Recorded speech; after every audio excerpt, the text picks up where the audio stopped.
Book భారతదేశ న్యాయ వ్యవస్థని షేక్ చేసింది. ఆ ఒక్క చాప్టర్ మొత్తం జ్యుడిషియల్ సిస్టమ్ ప్రతిష్టనే దెబ్బతీసేంత పని చేసింది. ఎన్సీఆర్టీ 8వ తరగతి సాంఘిక శాస్త్రంలో న్యాయ వ్యవస్థపై ప్రచురించిన అధ్యయనం దేశవ్యాప్తంగా చర్చకు దారితీసింది. ఏకంగా సుప్రీంకోర్టులో సుమోటోగా తీసుకొని విచారణ జరిపిన తర్వాత ఈ ఇష్యూపై ఓ రేంజ్ లో డిబేట్స్ నడుస్తున్నాయి. ఇందుకే ఆ బుక్ లో అసలేముంది?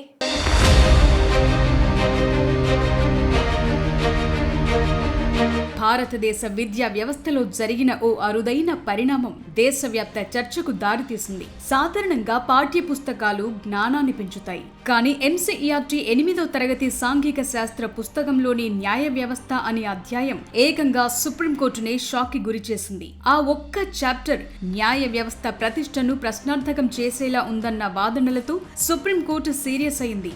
National council of education research and training 8వ తరగతి సాంఘిక శాస్త్రం కొత్త పుస్తకంలో న్యాయ వ్యవస్థలో అవినీతిపై ఒక అధ్యయనాన్ని ప్రచురించడం వివాదానికి దారితీసింది. ఈ అంశాన్ని సుమోటోగా పరిగణించిన సుప్రీంకోర్టు విచారణ ప్రారంభించింది.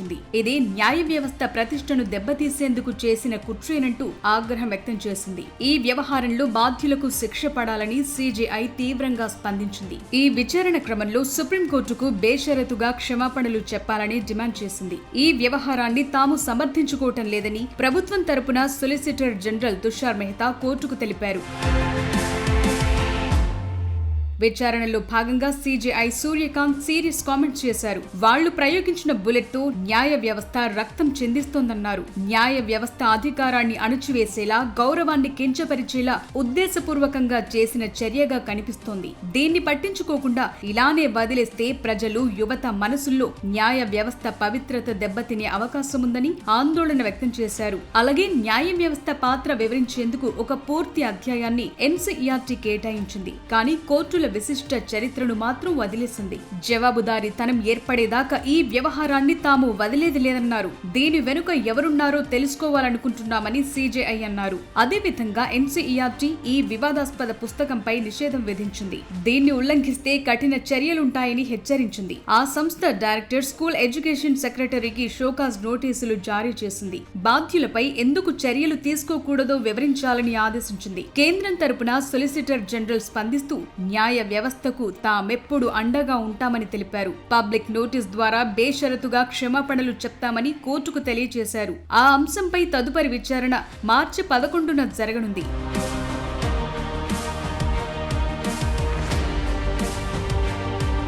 ఎన్సీఈఆర్టీ 8వ తరగతి సాంఘిక శాస్త్రం పుస్తకంలో న్యాయ వ్యవస్థ పనితీరును వివరించే క్రమంలో అందులో పొందుపరిచిన కొన్ని అంశాలు, వాడిన భాష, చేసిన వ్యాఖ్యలు న్యాయ వ్యవస్థ స్వతంత్రతను, నిష్పక్షపాతాన్ని తక్కువ చేసి చూపేలా ఉన్నాయని న్యాయ నిపుణులు అభిప్రాయపడ్డారు. ముఖ్యంగా న్యాయస్థానాల్లో కేసులు ఏళ్ల తరబడి పెండింగ్ లో ఉండటాన్ని ప్రస్తావించినట్లు తెలుస్తోంది.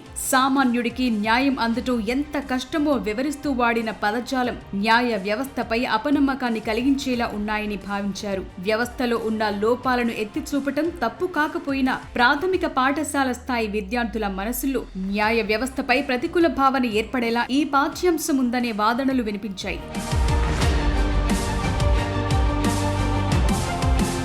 ఎన్సీఈఆర్టీ పుస్తకంలో న్యాయ వ్యవస్థపై అభ్యంతరకర వ్యాఖ్యలున్నాయని సీనియర్ అడ్వకేట్లు కపిల్ సిబాల్, అభిషేక్ సింఘ్వీలు సీజేఐ నేతృత్వంలోని ధర్మాసనం దృష్టికి తీసుకొచ్చారు. దాన్ని సుప్రీంకోర్టు తీవ్రంగా పరిగణించింది. చిన్నారులకు న్యాయ వ్యవస్థ పట్ల గౌరవం కలిగించే పాఠాలుండాలి కానీ వ్యవస్థను తక్కువ చేసి చూపేలా ఉండకూడదనే అభిప్రాయం తెలిపింది. ఇలాంటి పాఠ్యాంశాల వల్ల భవిష్యత్ తరాలకు రాజ్యాంగబద్ధమైన సంస్థలపై నమ్మకం పోతుందన్నారు.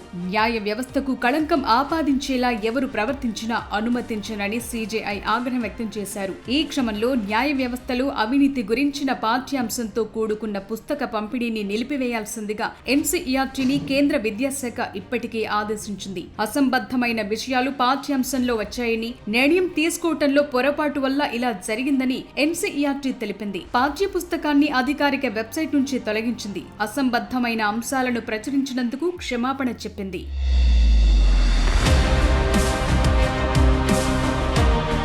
స్కూల్ విద్యార్థులు చదువుకునే పాఠాలను ఎవరు తయారు చేస్తున్నారు?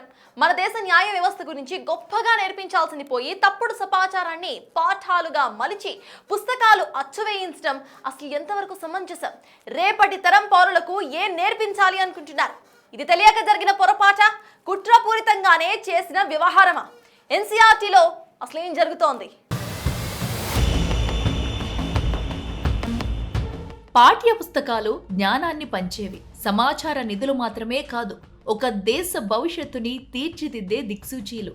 ఈ మధ్య కాలంలో ఎన్సీఈఆర్టీ రూపొందిస్తున్న పాఠ్యపుస్తకాల్లో మార్పులు చేర్పులపై దేశవ్యాప్తంగా పెద్ద ఎత్తున చర్చ జరుగుతుంది.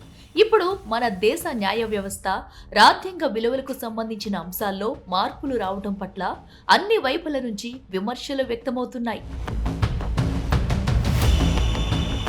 ఎన్సీఈఆర్టీ అనేది స్వయం ప్రతిపత్తి కలిగిన సంస్థ. దీనికి కేంద్ర ప్రభుత్వం నిధులు సమకూరుస్తుంది. పుస్తకాల తయారీకి ఎన్సీఈఆర్టీ ప్రత్యేకంగా సిలబస్ రివిజన్ కమిటీలు గాని, నేషనల్ కరిక్యులం ఫ్రేమ్వర్క్ గాని ఏర్పాటు చేస్తుంది. ఇందులో వివిధ యూనివర్సిటీల ప్రొఫెసర్లు, సబ్జెక్ట్ ఎక్స్పర్ట్స్, సీనియర్ టీచర్లు ఉంటారు. వీళ్ళు తయారు చేసిన డ్రాఫ్ట్ ని పరిశీలించి తుది ఆమోదం తెలిపేందుకు ఒక స్టీరింగ్ కమిటీ ఉంటుంది.